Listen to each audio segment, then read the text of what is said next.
again, and welcome to the December 2016 video of my metal detecting finds. The month didn't quite go as planned. A couple of permissions I've got on farmland I didn't take into account because it's the shooting season, that one or two of the farmers didn't want anybody on the land at all for the whole month. One of the farmers just gave the dates of the shoot, so I worked around that.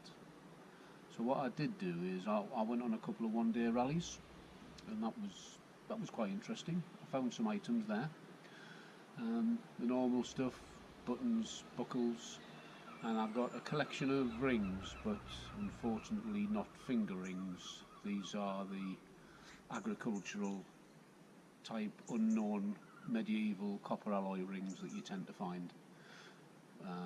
Apart from that, I found silver coins and a silver coin with a twist, pre-decimal coins, and also a couple of Roman. So if you find Roman and you find silver, then it can't all be that bad. So anyway, have a look.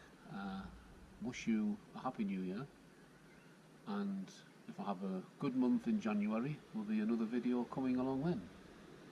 Bye for now. Okay, on the first tray I've just put the pretty rough stuff, if you like.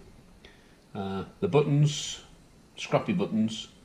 There's only two stand out, and this has got a spiral effect on it, and this one has a rope circular pattern to it.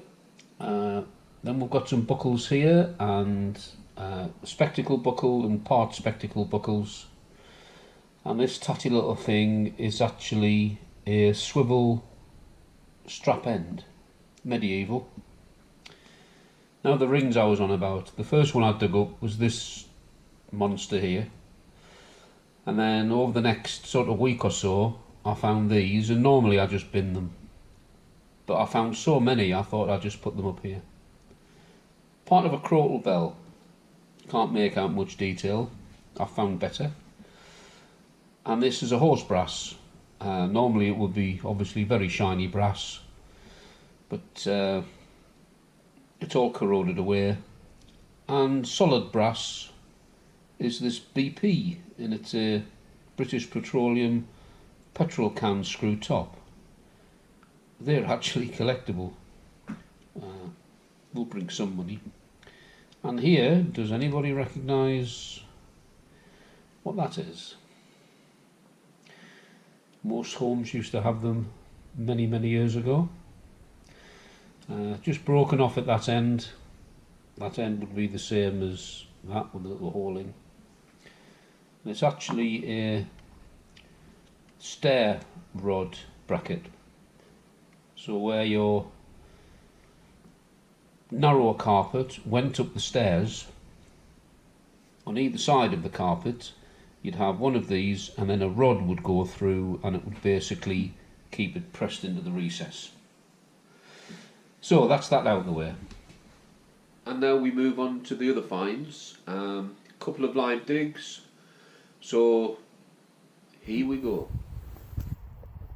Well folks, another location in Dorset. It's been very nice. A few bits and pieces, nothing special really. I know other people have found a few nice items. However, end of the day, I haven't been filming because the signals haven't been that good. I wish I'd done this one, because I think I might have a silver coin. I don't know if you can just see an edge there. Can't see myself there. In there. So fingers crossed.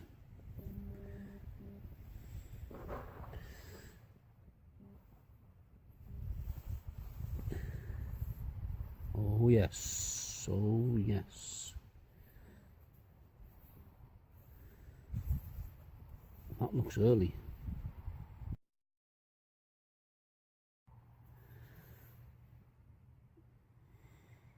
$16.90. Don't know if that will focus. That is very nice. One of the early milled coins after the hammered.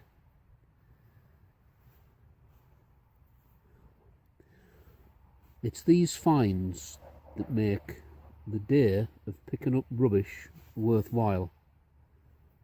I mean, look at that. Look at the shine on it. You wouldn't have thought it's been in the ground for hundreds of years.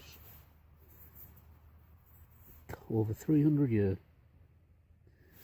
Some people will be yawning, going, oh yes, it's an old sixpence, but that is very nice.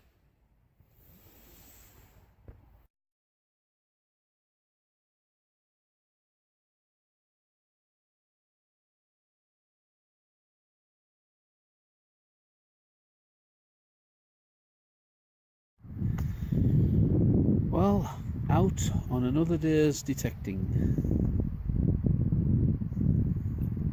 December. Beautiful day. I don't know if you can hear that.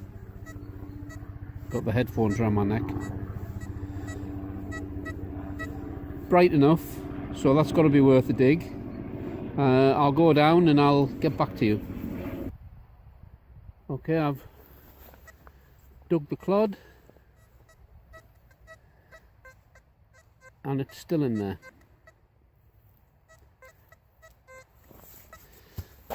This is going to be very cack-handed, I'm afraid.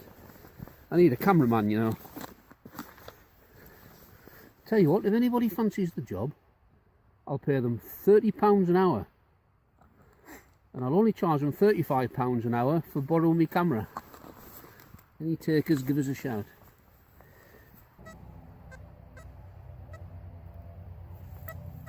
Still in there. On that edge.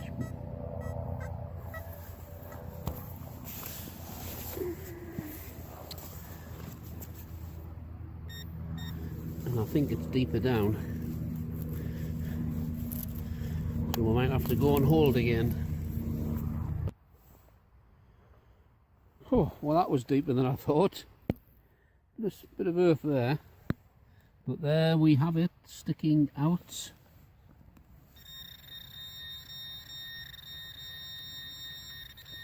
It ain't silver, that's for certain.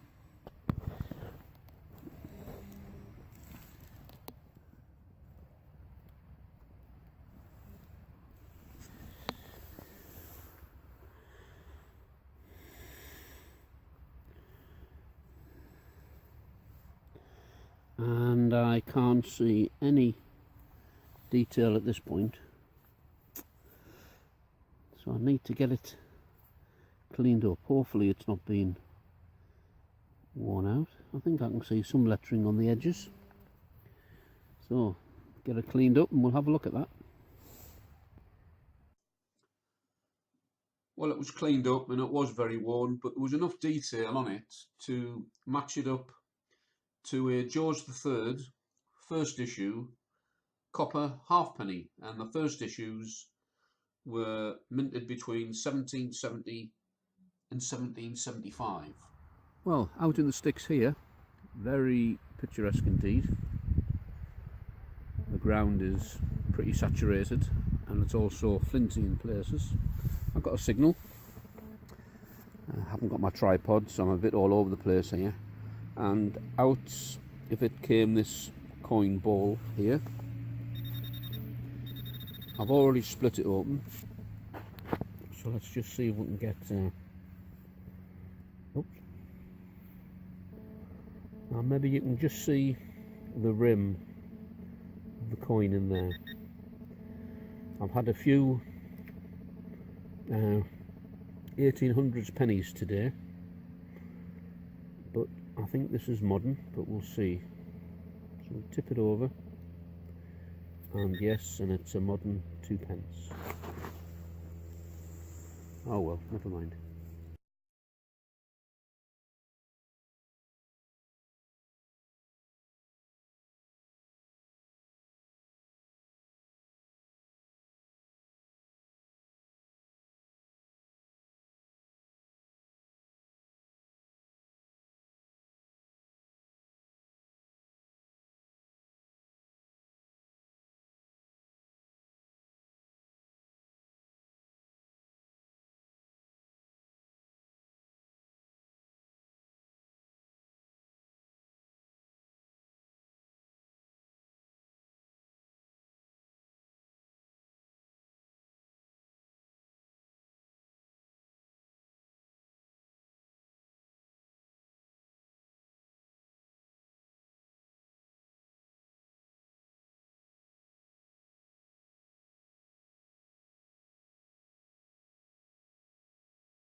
and it's starting to get a bit dark now,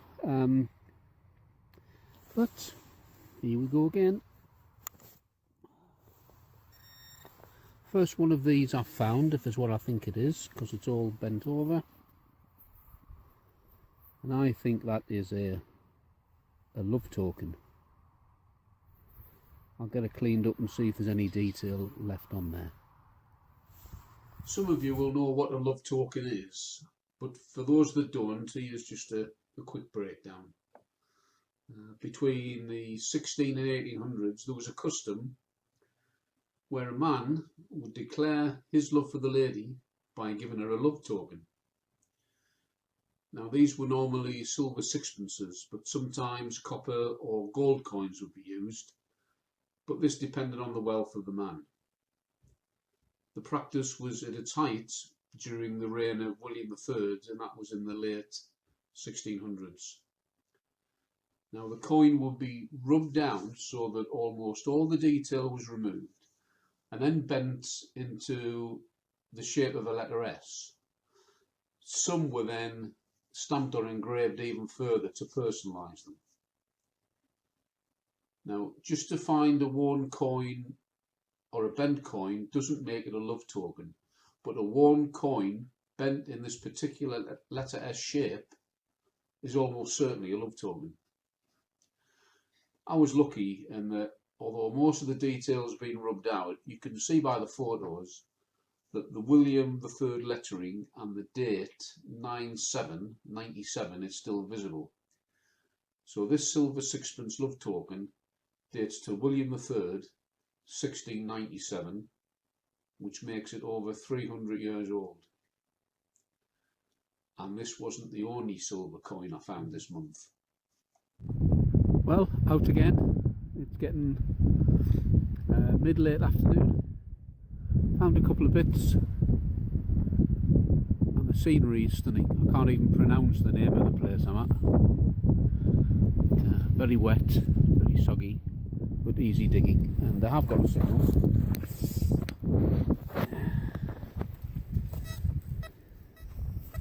I can find it again.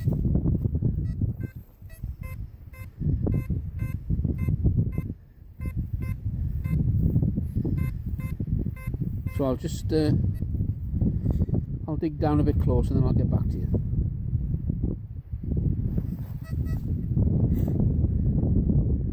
Well, I've dug down.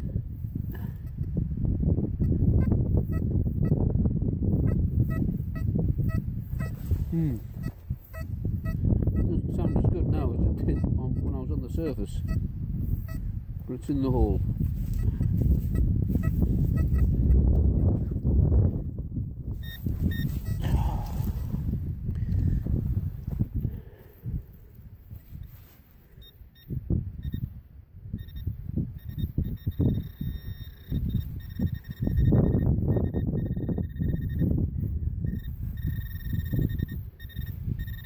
Looks like it's in there.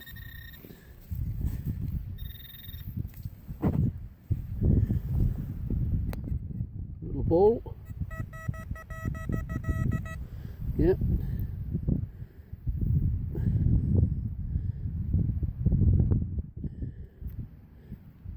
Oh, is it?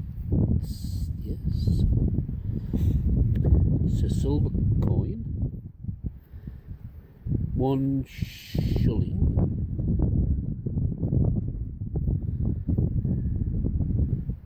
Not bad condition either. Oh, that's the thing with muddy gloves, you can't really clean it properly.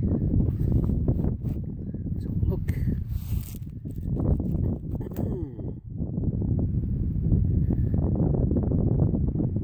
Try and get it focused. These phones are terrible sometimes, in and out of focus, but I can see it's either 1870 or 1876 by looks. So that is sterling silver. Thank you very much. And here's the coin after a gentle clean up, and it's not in bad condition at all. It's a Queen Victoria young head, silver 1 shilling, sterling silver. And I got the date slightly wrong. It's 1873 with a die stamp above the date of 103. And I'm very pleased with that find, actually. That's it, folks. And January 2017, I'll be out again this month, and fingers crossed I'll manage to recover more items and post another video at the end of the month. Feel free to share my videos with anyone you might think would like to watch them. Bye for now.